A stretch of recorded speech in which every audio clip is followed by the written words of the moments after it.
Okay, class. So in previous class we have discussed about Coulomb's law. Now you are aware of the fact of F is equal to K Q1 Q2 upon R square. That is F is equal to 1 by 4 pi epsilon naught into Q1 Q2 upon R square.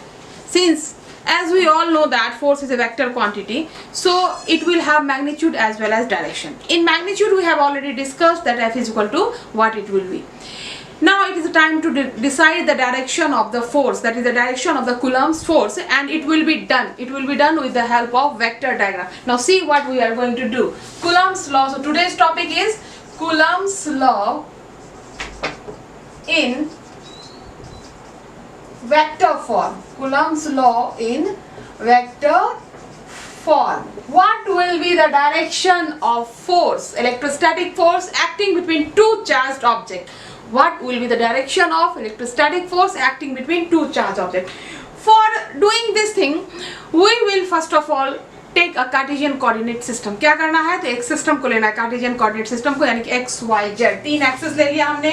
क्या क्या ले लिया? ये हो गया मेरा x, ये हो गया y और ये हो गया आपका z. Is that okay? In this system, I will take two objects. Q1 and Q2, two charged objects at the different points. One will be at the point A, another will be at the point B. Let these objects having the charge Q1 and Q2. What is the amount of charge? It has the charge Q1 and this one has the charge Q2. Got it? Okay. Now, this is my origin O. The position of A, the position of charge Q1 from the point O, this will be OA vector. This will be OA vector and this is equal to R1. What it is? OA vector is equal to R1. Is it okay? Everyone clear? Very good. Now, this is my second charged object, that is Q2 at the point B, and let the position vector of Q2 is R2. Got it? Okay. Now join the line AB. Join the line AB. Very good. Okay. Now you have to find out the Coulomb's force acting between the two objects A and B and also mention its direction. तो चलो बात करते हैं क्या होगा. तो उसको जानने के लिए हम दो टर्म्स को पहले क्लियर करते हैं. One is R12. R12. देखो इन दोनों के बीच की जो गैप है A और B के बीच की, आपने वेक्टर में पढ़ा था. मैं 1 मिनट में आपको तुरंत रिवाइज करवाती हूँ. देखो AB वेक्टर जो है आपका, AB vector in magnitude it will be equal to BA vector. Am I right? Yes. ये दूरी जो है, ये वाली दूरी, देखो ये दूरी जो है तुम्हारी, ये दूरी, ये डिस्टेंस, ये क्या होगा? चाहे इधर से मेजर करो या इधर से मेजर करो, दोनों ही केसेस में ये डिस्टेंस क्या होगी? ये इक्वल होंगे. इसमें कोई दिक्कत नहीं है. लेकिन since we are talking about vector, distance की बात करेंगे, दोनों के बीच के गैप की बात करेंगे तो ठीक है. लेकिन हम बात कर रहे हैं किसकी? पोजीशन वेक्टर की. I am talking about AB vector. मैं किसकी बात कर रही हूँ? तो चलिए हम लोग बात करते हैं AB वेक्टर की. तो AB वेक्टर मेरा क्या हो जाएगा? AB वेक्टर जो है आपका, AB वेक्टर ये किसके बराबर होगा? बताओ, तुम लोग बताओ. OB vector minus OA vector. Alright. Now what is your OB vector? OB is your R2 vector. Okay?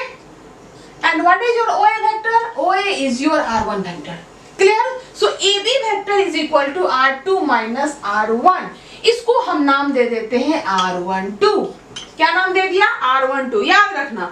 तो यहाँ पे हो गया OA vector is equal to R1, OB vector is equal to R2. Side में बना लो याद रखने के लिए.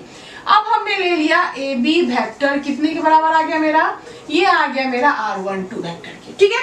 अब हम दूसरा लेते हैं. दूसरा मैं लूंगी BA वेक्टर. क्या ले रही हूँ? I am taking BA vector. BA vector क्या होगा? तो BA वेक्टर होगा OA vector minus OB vector. कुछ नया नहीं है, पहले वाला है, क्लास 11th. देख लो. OA vector minus OB vector. अब ये OA वेक्टर क्या होता है? तो OA वेक्टर है तुम्हारा R1 वेक्टर और OB क्या है? ये है आपका R2 vector. Is that okay? Any doubt? Okay. So this is called R21. ये क्या कहलाता है? R21. R21 की वैल्यू क्या हो गई, R1 vector minus R2 vector. तो यहाँ अब हम फिर लिख लेते हैं, यहाँ हम क्या लिखेंगे, BA vector is equal to R21 vector. Okay, यहाँ पे एक चार्ट बना दिया इसका, याद रखेंगे, very good. Okay, now see the charge Q2 will exert the force on Q1। दोनों पॉजिटिव नेचर का है ना, कुछ सिंपल है, इसका पॉजिटिव है, क्या होगा, रिपल्सन होगा। तो जब ये रिपल्सन होगा तो ये क्या करेगा, इसको इधर फेंकेगा। तो इसने इसको फेंक दिया इधर, दिख रहा है ग्रीन लाइन से डॉट किया है, तो इस पे एक फोर्स लग गया, ठीक है। सिमिलरली ये भी एक फोर्स लगाएगा, किस पर, इस पर। Force applied by Q1 on Q2, Q1 के द्वारा किस पे फोर्स लगेगा, तो आपके Q2 पे। लेकिन ये भी क्या करेगा, इसको इधर पुश करेगा पीछे की तरफ, रिपल्सन। तो ये आ गया मेरा F। अब दोनों तो अलग अलग फोर्स है, तो इसका नाम देना पड़ेगा। तो ये फोर्स है किस पर, तो force on charge 1, force on charge Q1 due to Q2। तो इसका नाम मैं दूंगी F12, और इसका नाम देते हैं F21। आई बात समझ में, F12 और F21, चलो लिख देते हैं, भूलना नहीं है। F12 इसको क्या कहते हैं, force, just a minute, writing थोड़ी स्मॉल हो रही है, बड़ा लिखते हैं, force on charge Q1 due to Q2। Alright, दूसरा क्या है, सेकंड क्या है, F21 क्या है, तो force on charge Q2 due to Q1। ठीक है, लिख लिया सबने। चलो अब सवाल उठता है कि इसका मैग्नीट्यूड क्या होगा, इसका मैग्नीट्यूड क्या होगा। तो निकालते हैं, पहले F12 ले लेते हैं। तो let talk about F12, let us talk about F12। Okay, so हमने मीडियम क्या लिया, तो वैक्यूम लिया है। मीडियम क्या है मेरा, तो वैक्यूम है या एयर की बात करें, किसकी बात करें हम, एयर की, यानी कि हम एप्सिलॉन नॉट की बात करेंगे। किसकी बात करेंगे, एप्सिलॉन नॉट की। तो ये आ गया मेरा 1/4 पाई एप्सिलॉन नॉट, ये आ गया मॉड में Q1 Q2 upon R square. अब देखो क्या लेना होगा, क्या लेंगे हम लोग, हम यहां लेंगे R21। क्या लेंगे, R21, यानी कि इसकी जो डायरेक्शन है वो किसकी तरफ जा रही है, किसकी तरफ जा रही है, जल्दी बताओ। R21 क्या है, तो BA वेक्टर। R21 क्या है, तो ये है आपका अलोंग BA वेक्टर। आई बात समझ में। अब इस BA वेक्टर को अगर हम चाहें तो R21 का यूनिट वेक्टर भी लिख सकते हैं, क्योंकि अगर हम यूनिट वेक्टर लिखेंगे तो इसको हम फर्दर कन्वर्ट कर पाएंगे। तो हम यहाँ पे क्या करेंगे, अलोंग BA वेक्टर हम क्या लेंगे, तो यूनिट वेक्टर लेना पड़ेगा। इस डायरेक्शन में हमें क्या लेना पड़ेगा, यूनिट वेक्टर। तो इसका एक्सप्रेशन हम क्या लिखेंगे, सो देख लो तुम लोग, 1/4 pi epsilon naught Q1 Q2 mod लेते हैं R21 का स्क्वायर, और हो गया R21 पे यूनिट वेक्टर। ऑलराइट, आई बात समझ में सबको। चलो अगर समझ में आ गई है तो थोड़ी स्पेस की कमी है, इसको थोड़ा हम रब करते हैं और आगे बढ़ते हैं। ओके, चलो डन। तो ये आ गया आपका R21। अब देखिए, अब यहां देखिए क्या देखना है आपको। R21 को हम क्या लिख सकते हैं, R1 माइनस R2 वेक्टर। क्या लिख सकते हैं हम लोग, R21 can be written as R1 minus R2 vector. तो यहां से मैं आगे बढ़ती हूँ, इस इक्वेशन को ले आओ यहाँ। चलो इसको यहाँ पे लाते हैं, यहाँ पे लिख दिया हमने F12 वेक्टर, इधर बांध दिया है, ये इधर आ गया। चलो ये क्या लिख दिया हमने, F12 vector is equal to 1/4 pi epsilon naught, और हो गया तुम्हारा Q1 Q2। अच्छा एक बात बताओ, ये है यूनिट वेक्टर, एक फॉर्मूला पढ़ा है ना, क्या पढ़ा है कि a unit vector is equal to क्या होता है, a vector upon mod a. पढ़ा है सारे लोगों ने, पढ़ा है, जरूर पढ़ा है। तो यहां से हम इसको क्या कर सकते हैं, similarly R21 cap can be written as R21 vector upon mod R21। आई बात समझ में, एकदम बहुत क्रिस्टल क्लियर है, कोई कंफ्यूजन नहीं है। तो अब हम यहाँ पे क्या कर देंगे कि इस यूनिट वेक्टर की वैल्यू सब्स्टिट्यूट करेंगे। तो जब हम इसकी वैल्यू सब्स्टिट्यूट करेंगे तो ये आ गया मेरा R21 पे वेक्टर, और ये हो गया आपका R21 वेक्टर का क्यूब, वेक्टर का क्यूब। इसको बॉक्स में कर देते हैं ताकि कोई कंफ्यूजन ना हो, इसका इससे कोई लेना देना नहीं है, इसको बॉक्स में कर दिया, बस तुम्हारे मेमोरी के लिए किया है, याद रखो, ठीक है कैसे लिखा गया। डन। तो अब आते हैं हम लोग what we can write about R21। R21 is equal to R1 minus R2। What it is, R1 minus R2। F12 is equal to 1/4 pi epsilon naught Q1 Q2 upon R21 vector का cube. अच्छा चलो R21 को तोड़ना है ना, तो R21 को क्या लिखेंगे, R1 माइनस R2 वेक्टर का क्यूब, और इधर आ गया मेरा R21 वेक्टर। आई बात समझ में। तो ये दोनों ही इक्वेशन जो है ये हमारा फोर्स का एक्सप्रेशन है। अब इस इक्वेशन को अंडरलाइन करके रखते हैं और बाद में इसको यूज करेंगे general form of Coulomb's law के लिए, आपके लिए हर okay. So this much we have derived. F12 की वैल्यू कितनी आ गई, तो ये आ गई 1/4 pi epsilon naught Q1 Q2 by R1 minus R2 mod cube into R21 vector.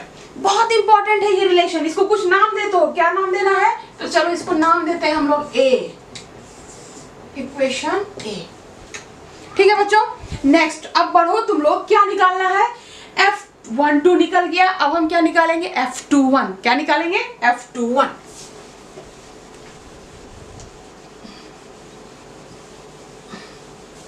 चलिए इसको रहने देते हैं, कंपैरिजन करने में सुविधा होगी हमें। नेक्स्ट हम निकाल रहे हैं F21। ये क्या होगा, तो ये हो जाएगा 1/4 पाई एप्सिलॉन नॉट, कोई चेंज नहीं, Q1 Q2 कोई चेंज नहीं, डिवाइडेड बाय R मॉड का स्क्वायर, यहां तक कोई चेंज नहीं। अब चेंज का पॉइंट स्टार्ट होता है, चेंज कहां करना है, तो ये है R21, तो पोजीशन वेक्टर हो जाएगा R12। एक ट्रिक दूं, इसका जो है ना इसको अपोजिट कर देना। आई बात समझ में, यहाँ क्या था R21, यहाँ पे क्या कर दिया मैंने R12। देख लो यहाँ F12 क्या आ गया R21, इसलिए शुरू में बता दिया था, कि R12 क्या है, तो R2 माइनस R1। आई बात समझ में, R12 क्या है, तो R2 माइनस R1, और R21 क्या है, R21, R21 है R1 माइनस R2। बहुतों को कंफ्यूजन होता है, बोर्ड जब आंसर लिखते हैं ना तो काफी कंफ्यूजन होता है, ये इधर हो जाता है, ये उधर हो जाता है, उसके बाद जो है वो प्रूफ ही नहीं हो पाता है। तो सीधा सा ट्रिक है, एकदम आसान सा ट्रिक है, बस ध्यान क्या रखना है कि जो यहाँ लिखेंगे इसको अपोजिट यहाँ लिख देना है। आई बात समझ में, तो बढ़ो आगे। जब बढ़ते हैं अब यहाँ पे क्या ले लेंगे, यूनिट कैप, ज्यादा बताने की जरूरत नहीं है, तुरंत क्या है यूनिट लिया है। अभी इसको फटाफट हम लिखते हैं, F1/4 पाई epsilon naught Q1 Q2 upon, इसका वेक्टर देना छूट गया भाई, R12 का क्यूब। इधर ओके, आ रहा है मजा, समझ में आ रहा है सबको, वेरी गुड। चलो डन। तो ये हो गया मेरा, अब इसको मैं ब्रेक करूंगी किसके टर्म्स में, तो सब इंडिविजुअल पोजीशन वेक्टर के टर्म्स में। तो ये आ गया मेरा 1/4 pi epsilon naught Q1 Q2 upon R2 vector minus R1 vector whole cube r12 vector. देखो सेम है ना, सब सेम है, सब सेम है। देखो केवल पोजीशन का चेंजेज है, इसको भी मैं अंडरलाइन करूंगी, ये भी बहुत इंपॉर्टेंट है। अब दोनों इक्वेशन तुम्हारे बोर्ड पर है, जरा इसको कंपैरिजन कर लो। ये हो गया मेरा equation number B. So this A and B are the general form of Coulomb's equation. This A and B are the general form of Coulomb's force. Coulomb's force का general form क्या है? तो F12 is equal to 1 by 4 pi epsilon naught Q1 Q2 upon, देख लो क्या है, R1 minus R2 whole cube R21 vector. अब कहोगे कि हम लोग एग्जाम में कौन सा फॉर्म लिखेंगे, तो हर फॉर्म तुम्हारे लिए इंपॉर्टेंट है। आपको एग्जाम में जिस फॉर्म को पूछा जाए कि कूलम्स इक्वेशन को इस फॉर्म में लाके दीजिए, आप वहां तक काम करके देंगे। अगर कुछ नहीं पूछा जाता है, इफ इट इज आस्क्ड कि derive the Coulomb's force acting between two object, two charge object in a vector form, तब कहां तक करोगे? तब यहां तक करोगे। दोनों करना होगा, ए भी और बी भी, और इस पॉइंट तक आपको पहुंचना है। Otherwise, if it will be mentioned, all the points are equally important for numerical point of view. इसलिए मैंने सबको ब्लॉक्स में डाल दिया, तुम भी डाल लो अपने ब्लॉक्स में, और ये सब के सब जो है वो इम्पोर्टेंट है। आई बात समझ में? आप एक फॉर्म को याद रखिए, बाकी सब हो जाएगा। चलो फटाफट आगे बढ़ते हैं। अब देखिए पॉइंट बी और ए को थोड़ा गौर से देखो, क्या चेंजेज आ रहा है। R12 है और R21 है। R12 को हम लोग लिख सकते हैं R12 वेक्टर ले लो, vector can be written as minus R21 vector होगा। R12 वेक्टर को हम क्या लिख सकते हैं बच्चा? R12 vector can be written as minus R21 vector. आई बात समझ में? तो किसी एक पे रिप्लेस करके देख लो। तो यहां अगर हम रिप्लेसमेंट करते हैं, यहां अगर मैं रिप्लेसमेंट करती हूं, तो मैं इसको जरा रब करती हूं, आपके कॉपी में होगी इक्वेशंस। ओके आगे बढ़ते हैं, चलिए। तो यहां F21 जो है फ्रॉम इक्वेशन बी, क्या आ गया बी से? F21 vector is equal to 1 by 4 pi epsilon naught Q1 Q2 upon R2 vector minus R1 vector का क्यूब। अब यहां पे आ जाओ, ये पॉइंट R12 को क्या लिख सकते हैं? Minus R21। क्या लिख सकते हैं? माइनस R21 का वेक्टर। ओके, मल्टीप्लिकेशन का सिंबल है। Is that okay everyone? Okay, very good. So now I can take this minus in front of this, तो यहां ले लिया माइनस। अब इस फॉर्म को गौर से देखो। अब ये क्या है? तो ये तुम्हारा पूरा का पूरा टर्म जो है, ये है तुम्हारा F12 वेक्टर। ये क्या है तुम्हारा? तो it is your F12 vector. What it is? This one is your F12 vector. So this implies क्या आ गया? Very important relation, very important conclusion we have came across. बहुत इंपॉर्टेंट है, पूछता है कि कूलम्स फोर्स का क्या इंपॉर्टेंस है वेक्टर फॉर्म में। Then you will say that कि Coulomb's force also exist in action reaction pair. It always exist in action reaction pair. कहने का मतलब ये है कि कूलम्स फोर्स जो है हमारा न्यूटोनियन मैकेनिक्स में, जो न्यूटन्स का जो थर्ड लॉ जो कह रहा है, उसको वो ओबे करता है। कूलम्स फोर्स हमारा Newton's third law of motion को ओबे करता है। It means Coulomb's force always exist in action reaction pair. मैं यहाँ एक पॉइंट लिख देती हूँ, इट इज वेरी इंपॉर्टेंट, आप लिख लो। It Coulomb's force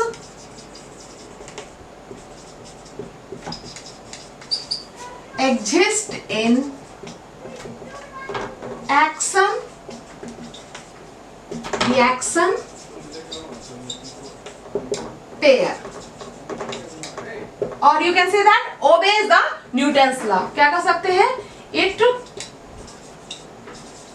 obeys the Newton's third law of motion. It obeys the Newton's third law of motion. That's all about the Coulomb's law in vector form.